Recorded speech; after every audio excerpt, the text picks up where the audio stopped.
Hi, and welcome back to Ask a Pennsylvania Dutchman. My name is Chris LaRose, and this here is Doug Maidenford. You scared me a little bit when you started that. I wasn't ready for it. He jumped. I did. Well, anyway. Yeah. That's Doug Maidenford, the resident Pennsylvania Dutchman, v. Bish Douglas. Well... okay. All right, yeah. Well, you know, we were upstairs for breakfast. Yeah? And Miss Maidenford rolled in out of the bedroom. She did. And she was complaining to you. About what? All the boxes you save for everything. What's this have to do with anything? Well, it made me think. Yeah? I save the boxes for things. And my girlfriend came to me one day and she's like, you have boxes inside of boxes for things that you don't have anymore. I'm like, that's not true. I have them all. They're just somewhere else.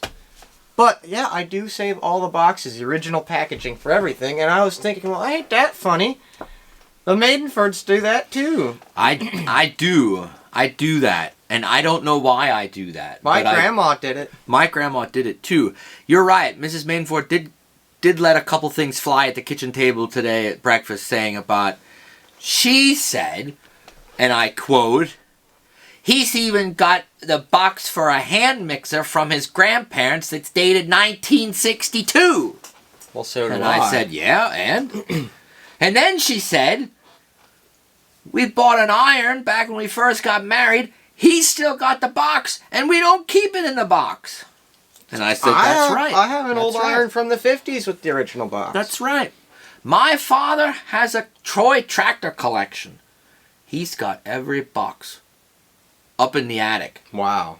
It's like never gonna put them back in. It's like garbage bags full of boxes. Wow. That the tractors were in. That's toys. Serious forethought. Well, so I don't understand what the big deal is. Are you saying that people might have an issue with this? Well, my girlfriend tries to throw all the boxes away. Well, you stop her from doing that, right? I do. Oh, I do. She's not been successful yet, right? I don't know how many boxes got out that door without my knowing before I caught on to what she was doing. Because if you knew, you wouldn't be able to sleep at night. Yeah, right? Because you never know when you're going to stop using the thing and it becomes vintage and you want to put it back in the box and then have a perfect vintage. I know. There are people that collect boxes because of just that. And that's my father's toy box things. Because if you sell the toys someday, they're worth more with the original box. Mm-hmm. But that's not the case with my grandmother's hand mixer from 1962. And it's not the case with my $15 iron that I bought at Target in its box. Well, sometimes it's just a nice blast from the past, you know? That's why you save all your boxes. Oh, yeah. Yep. I think this... Well, you can read the instructions on the back of the 1954 iron and all the things that they tell you how to do it. Even though you already know how to use it. I'm the same... Some of the old ones are different. I'm the same way. I keep all the directions to stuff, too. I got something in a box right now, Doug. Keep them busy. I don't know if you're... Are you talking about this because it's a negative thing or because it's a positive thing? I don't know, but check this out, Doug. I was just given this tiny Elvis. Yeah? Isn't that pretty cool? Yeah, and he's in his original box. I don't know how old he is. Well, he's old. Well... The tiny little Elvis. And what are you going to do with... Are you going to keep the box? I'm going to leave him in the box, I think. Yeah. Isn't that pretty cool? Yeah, okay. See? Yeah. Boxes make it. It even says, if we didn't have the box for this... We wouldn't know what it was? We wouldn't know that the sun never sets on a legend. These are the little things you get from having boxes with the tiny little Elvises. Sun never sets on a legend. What else do we learn?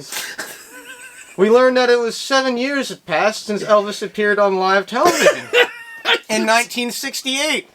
68 special. See, this is the kind of stuff, the value of saving your boxes, people. It's history, it's documentation, it's proof of where it was. You know it's Elvis even if you don't have the box. But you wouldn't know that sun never sets on a legend, Doug.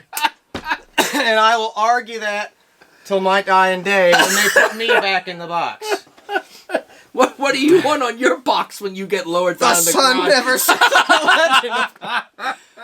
How many times have I got to say it? I don't want to outlive you, but if I do, I will make sure that plant me with something legendary. No, sun never sets on a legend. That's what's going. Yeah. Oh my God, I can't explain. I seriously can't explain why I keep my boxes. I don't know. I guess it's the way I was raised, but I have this fear that if I throw the box, as soon as I throw the box away, then I'll need it. Mm-hmm. And that's probably completely irrational. But that's how my mind works. Well, it's kind of like our junk drawer, you know? We'll save the cardboard tab on the back of a tablet, throw it in the junk drawer in case you need a shim or something. Yeah.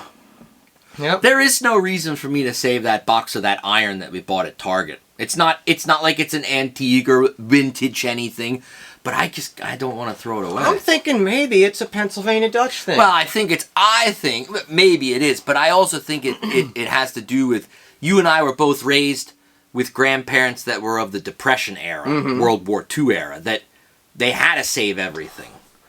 You know, because you can reuse those. I might never put that iron back in that box, but maybe I can use it for something else, right? Yep. And I get it. It can be upcycling. It can be. They do call that upcycling. I think you can. I think it can be a little cumbersome because we got a lot of boxes around, not necessarily in the house, but up in the attic and out in the garage.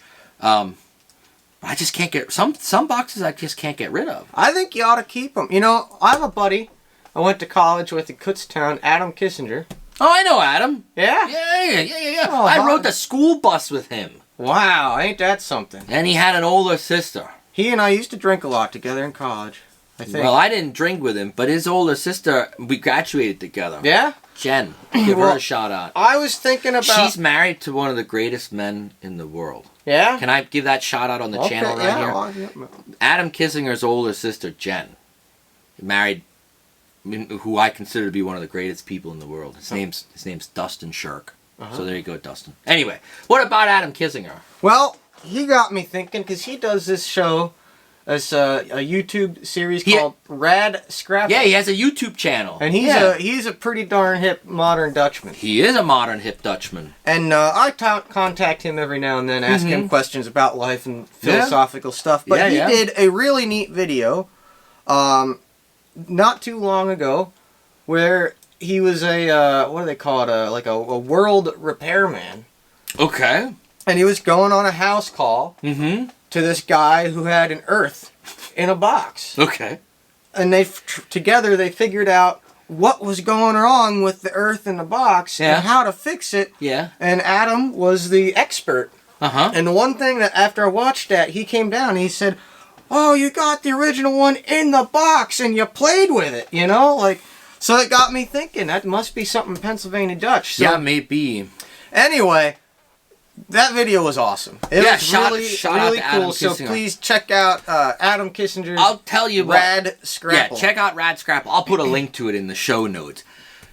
Christmas time at the Maidenford household when I was a little kid, my brother and I, if we got toys or whatever and they came in a box, you had to be really careful how you opened the box. Oh, you'd got to cut the tape and... There was no just ripping it open. And I'll bet you there's a lot... Was that your childhood too? I was given a pocket knife before every other present so that I can carefully dissect box wouldn't be destroyed. Yep. Maybe we have this weird connection with boxes in some way. I don't know, but that's how it is for me. What about you out there? Do you keep boxes for stuff that you don't necessarily keep your boxes? And do you still have boxes for stuff you don't even have anymore? Like you brought up, there's stuff I have boxes for that I don't even own the stuff anymore. I have boxes for things I wish I had. So if I can't have the real deal thing, at least got the box. At least you have the box. Yep. Living vicariously through the cardboard, I guess. Oh, man. It's got the essence of what could have been in it. And I think people have an infatuation with containers. Containers are darn cool. How many people have boxes? They love buying like the wooden decorative boxes and jewelry boxes. Yeah. Or bags. I'm telling you, I know people who have 1 million bags. My girlfriend, She calls herself a bag lady. And she has the audacity to complain about your boxes. She calls me a box man. She's a bag lady. But she's got a system. She'll take things, she'll put them all in bags, and then she'll put those bags full of stuff in other bags, and she'll be able to categorize everything in the house by what color bag and where it is. She knows where everything is. Do you understand the system? No, because it's too round. You know,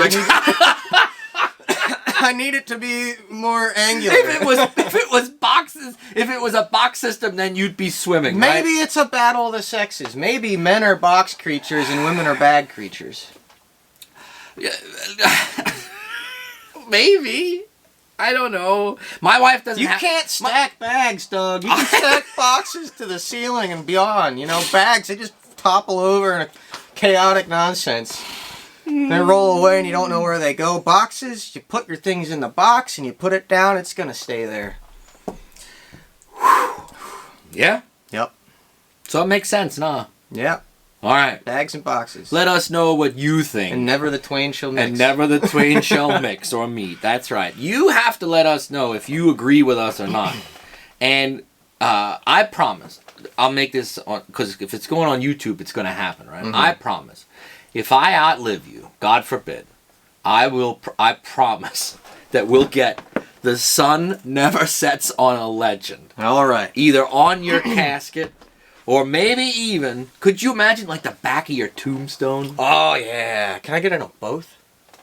We'll work on that. Okay. But, yeah. And if I go first, I don't want that. You don't want I don't want that. I want that. Well, you think of what you want, but I called this one. You got it, buddy. The sun never sets on a legend. You are a legend. You're Am a legend. I? Yeah, you are a legend. I never knew. You are. You're a legend. Hot diggity dog. All right, let us know about boxes, bags. If you have boxes of stuff you don't even have anymore, but you still got the box, let us know. Mm-hmm. And listen, people, we're running out of questions. It's bad when we got to just sit here and tell our stories about our wife and our girlfriend. Nonsense. Yeah, well, now. people haven't sent us questions in a while. I think they're too bashful. They're too shy. I guess no so. question is too dumb. Look at the stuff we talk about. It's ridiculous. It's ridiculous. It's right. But you have something in your mind floating up there. I want to hear them talk about X. Send it in. Mm-hmm. Yep. And we'll probably talk about You're it. darn right we will. Okay. All right. Well, you heard it from the Dutchman. And until next time, Mock Scoot. If you have a question, you have to email us at busterpa@yahoo.com.